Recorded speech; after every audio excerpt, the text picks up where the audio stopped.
All right, everybody, welcome back. We are going to continue rolling with our predictions going into the Philadelphia Eagles, Atlanta Falcons. Filthy versus the Dirty Birds. Let me start off by saying this. These two teams, the last few years, it's been a battle. It has been a battle. That playoff game. They give each other hell, boy, let me tell you. Like, for them to be able to completely remove Julio Jones from the ball game, my God, man. He was MIA last week, hell. Yeah. I got him on my fantasy. Julio, where were you? I was checking milk cartons for you. Hey, man. Matt Scored Ryan. a touchdown late. Damn, son. Matt Ryan looks terrible. He looks terrible. He did not look good week one, man. He looks completely terrible. Who the hell did they play last week? Minnesota? Wasn't it Minnesota? Yeah, Minnesota got a good defense. Yeah, so man. I told you. Hey, you did. You said it. You did say it. But still, there's no reason. Julio should not be guarded by anyone. He shouldn't. He's a specimen.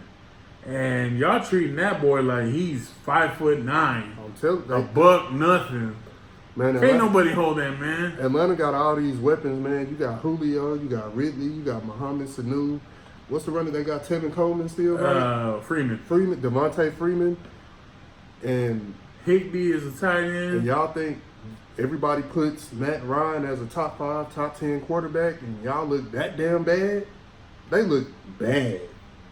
They look worse than. Remember when the Their Cowboys were running 3 game, and 5? yeah, their running game was garbage. Hell, Their passing game was non-existent. We're gonna find out this week: is Minnesota really that good on defense, or is Atlanta looking real bad again? I mean, but they got a new play caller, and they still look that bad. But you said all that about Minnesota, Yeah, and Kirk Cousins only threw the ball 10 times. didn't he? 10 Boy, times. my man. And this is how bad Atlanta looked. Who's their running back? Dalvin Cook Yeah. made a fool of the Falcons. Man, oh my God. Kirk Cousins. Oh my God. That was the easiest paycheck he's ever collected. Minus holding the clipboard. Boy. I think the kicker and punter may have gotten more freaking reps doing their job than Kirk Cousins last week. He put in absolutely no effort, man. None. And I don't know what the hell going And on. still embarrassed Atlanta. I don't know. Bro, I don't know what the hell is going on with Atlanta's defense. Their defense, undersized, undermanned, god-awful terrible. God-awful terrible. They got no hope. Boy, y'all keep playing like that. And here's the thing is, we were looking at these guys as a potential, playoff team. NFC South contender. Not even close to that performance that they gave last week. After what I've seen from the NFC South, New Orleans struggled, but they pulled it out. Atlanta looks like trash. Tampa Bay is trash. And they beat Carolina last night. What the hell is going on in Carolina? And Jameis threw no picks. He threw no picks. No picks. I mean, my whole thing, bro, I think between Atlanta and Philadelphia, I definitely think Philadelphia is going to win the game. And it pains me to say that as a Cowboys fan. But Philly should win that game. And they should win it fairly easily if Atlanta goes out there and does the same thing that they did last week. Man, I hate to give Philly any credit. I don't even think you deserve credit. I think this is a gimme. The only thing that I think will hurt Philly is their secondary.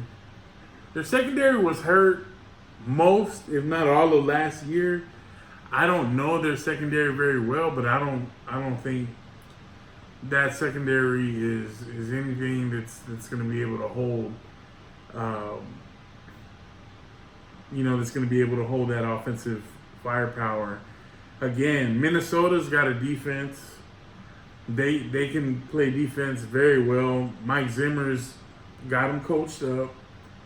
Atlanta, on paper, has weapons. I think that's the only way they stick around in this game is if it becomes a shootout. I mean, it's going to have to be a shootout. The thing is that front four for Philly, Fletcher Cox and those guys up there, that front four is going to generate pressure on Matt Ryan. He's going to have to get the ball out quick. He's going to have to get it to his weapons on the outside. They're running. I don't think the run game is going to work because their offensive line is not that good, in my opinion. But he's going to have to utilize Julio Jones and Calvin Ridley. Why not? And I get mean, the ball they're down the there. field. You're paying these. You just signed Julio to another big contract. Most of it was guaranteed. What was it? $66 million For 3 years. 63 guaranteed, something like that. 62, 63 guaranteed. That's what I'm saying. I mean, you're paying the damn man. Work him. Use him. Yeah, man. Atlanta's going to have to use their weapons on the outside. That's the only chance that they have at winning this game. I mean, the defensive line for Philadelphia is amazing. Like I said, with Fletcher Cox and those guys up front. But that back end is terrible. Yeah. The secondary is horrible. Yeah. Like, if you have receiving options on the outside and you can get the ball out quick, I do believe you can beat Philadelphia. But in this particular game, Their interior is the strength for sure. And you know, not that Atlanta runs the ball worth a damn, but you got to run the ball to set it up. I'm hoping Devontae Freeman has a better game than he did last week because I have him on my fantasy team. Gave me crap points. You're dead to me. That whole Atlanta offense, where were you last week? man, we can't keep harping on last week, man. You got to get him out there this week. I mean, this week, man, Philadelphia. What you got on the score, bro? Philadelphia, man, I'm gonna give you a weird score. Let's hear something. Give me something weird. What you say about the Cowboys, Washington, 31-10? Yeah. 30-10? 31-10. Man, I'm going with Philadelphia. I'm going to go with Philadelphia. 38. God, that's 38-17. And this is because I believe, like I said, man, the back end for Atlanta is not very good. So I think the options that Philly has outside with Deshaun Jackson, Alshon Jeffries, it'll be a lot of deep balls down the field and a lot of scoring. I don't think that the defensive line, I don't think Atlanta's defensive line can generate pressure on Carson Wentz. Okay. That offensive line for Philly is pretty good. It's one of the top 2 or 3 O-lines in the they league. ain't us, but whatever. So I think if it goes the way I think it's going to go, Carson Wentz going to have all day to drop back, scan the field, and get the ball to his target. You having all day that offensive line protecting you gives the wide receivers more time to get down the field, which is what Philadelphia wants to do. Atlanta, for the love of everything holy, I'm picking y'all this week. Give me Atlanta 31, Philly 30. Ooh, that's kind of close, man. 31-30. That is kind of close. And I'm talking the game-winning field goal to seal this deal. So, Atlanta, please. I mean, it's a must-win game for them. Please. It's a must-win game for them. They cannot You're drop. still in contention right now.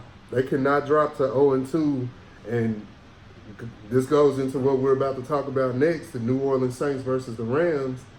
Atlanta cannot fall 0-2 in that division and expect to be a contender, and the Rams end up going 2-0 if they win next week. So you got Atlanta. If they lose, will be 0-2. Carolina will be 0-2. Tampa Bay will be 1-1, and we're looking at New Orleans versus the Rams next. So Atlanta, this is a must-win early in the season, and after we win this week, we'll be 2-0. Philly hopefully will be 1-1. Washington will be 0-2. And the Giants, they're going to be 0 in everything. So Giants want the number 1 pick in the draft. That's it.